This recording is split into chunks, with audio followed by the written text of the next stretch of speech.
what do you say to someone who gets fat every time they bulk? That's, I think you have to look at the ratio, and obviously it'll be an estimate, right? Like you can, I guess you can get a DEXA or something, but the error on those is enough where I don't think it's actually all that useful unless you have like the same machine, the same technician, everything calibrated exactly the same. Maybe in that case it could be useful, but I mean 1 to 2% margin of error. It might even be higher than that actually. Let's say it's a 2% margin of error. 2 kilos of muscle growth in a year. That's pretty good as like an advanced lifter. So, you might think, oh, I gained so much muscle based on the DEXA, whereas it was just like a high reading and then a low reading, or a low reading and then a high reading, that kind of thing.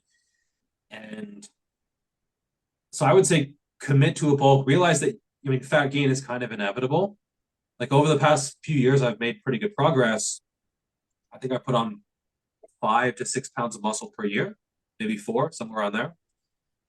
But it took gaining 30 pounds of fat each time to do it. So, Wow. 30 pounds of fat, 5 pounds of muscle. So when people are like, oh, I want to gain only muscle, I'm like, well, that's not going to, it's just, that's a pipe dream for the most part, unless someone is a beginner, or maybe they can recomp if they're already fairly heavy. Anabolics do change things quite a bit. I've seen people who gained weight into a bodybuilding show, which doesn't even make sense to me, but they literally gained weight into, they went from like 15% body fat to 5% body fat while gaining weight, which shows you just how powerful anabolics can be. So anyone who's like, steroids, they're the icing on the cake. They barely do anything. I mean, especially if someone responds well to them.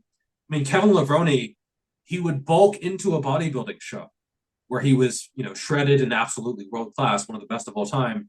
And then he would barely train in the off season. So for some people, if they have that response to them, I mean, it just breaks all the rules. Just throwing it out there, I think it's important to realize we should be realistic about things. We should not, have this be like an advertisement for steroids, but anyone who downplays their efficacy, I think is being really disingenuous. So people should realize that you're not going to gain pure muscle. There's going to be some fat gain. And for me, I mean, that's like what, 75 to 80% fat gain over the course of a bulk. And, for me, it was worth it to put on 30 pounds of fat, roughly, to gain 5 pounds of muscle. Because when you cut down, I think it's possible to keep the vast majority of it. And so if someone is gaining mostly fat and then they cut back down and it seems like it's basically the same, the status quo, I would either look at, is it the bulk or is it the cut? So are you not making gains during the bulk, or are you making the gains but you're losing it during the cut?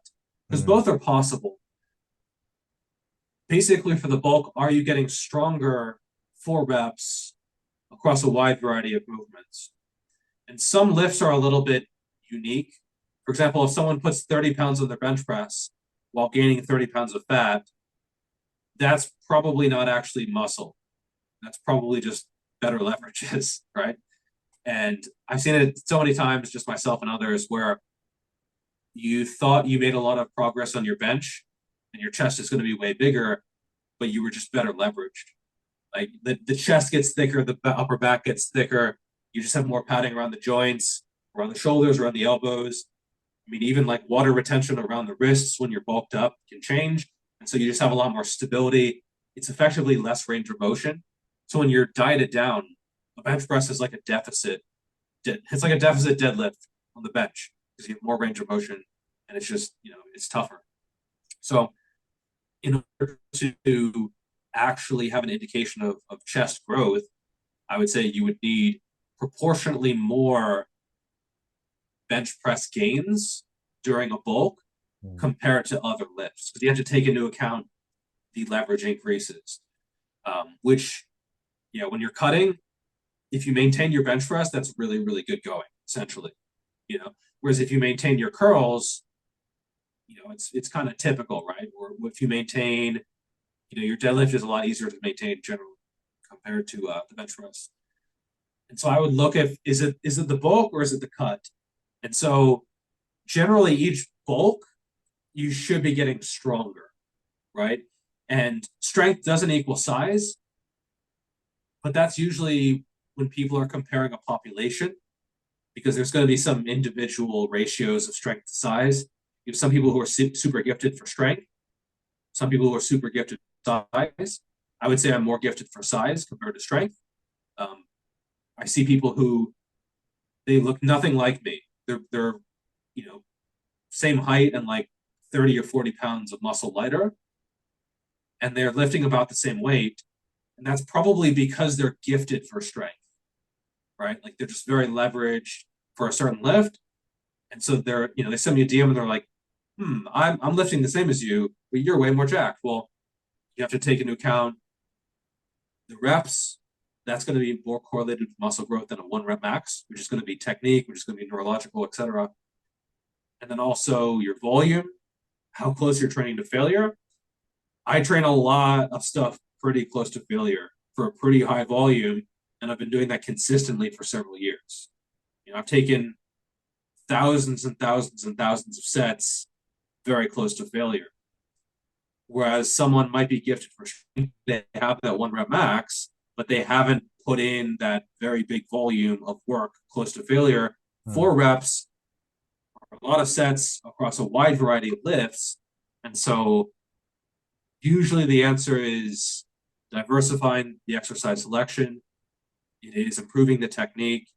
It's training closer to failure. And it's really devoting yourself to the bodybuilding side of things. Like if someone is more of a power lifter, they might not be experiencing as much muscle growth as they could, right? Because they're sort of diversifying their energy. And so, yeah, I would need to delve into exactly what they've been doing. And then on the cutting side of things, for most lifts, I would aim to maintain performance. Like across my recent cut, it took 6 months. And so I lost, like 35 pounds of 6 months. And so one comment was like, oh, he maintained his muscle mass. That must mean he's on steroids. Well, no, it means that I spent a long time cutting slowly to maintain all the muscle mass that I had. Especially as you get leaner, you have to go a lot more slowly, particularly if you're natural. Like I've talked to some enhanced lifters where they basically just crash diet the whole way because they have the assistance of the anabolics, which keeps their muscle mass and it just keeps them full and keeps them progressing. Like they're hitting PRs, the week before a show, that kind of thing. Whereas if you're natural, I think you do have to be more conservative. It's going to take more time. Like I knew it would take about 6 months, right? Like I gave myself 6 months to do it just because I had observed other natural lifters going from like 22% body fat down to where I got, 6, 7, 8%, it was going to be like a half a year kind of thing. And so if I tried to do that in 2 months or 3 months, I could probably get just as lean, but I probably would have lost muscle and lost performance and probably been pretty miserable as well. So I think, measuring everything during the bulk and then, not going super, super hard during the cut, unless you're only doing like a mini cut where you're not getting super shredded. I think you can go faster for those. Like I could go from 22 to 12% in 2 months, and that should be fine. But it's that 12 to 7, 8% or whatever. That's where you have to go pretty slowly. So if someone is gaining only fat, I would say they should also probably lower their caloric surplus and maybe go a little bit more slowly. And I'm personally a fan of more aggressive bulks, but if someone feels like they're just gaining fat, probably better to hold back a little bit and, perhaps gain like a pound a month, maybe a pound and a half, something like that, just to give time for the performance side of things to sort of solidify. Because the bulk just is what drives performance. And I think beyond a certain point, calories are kind of just going to spill over to fat. And in that case, they might tangentially help performance, especially on the bench. But in terms of building muscle, I think past a certain point, it's kind of just wasted. Yeah.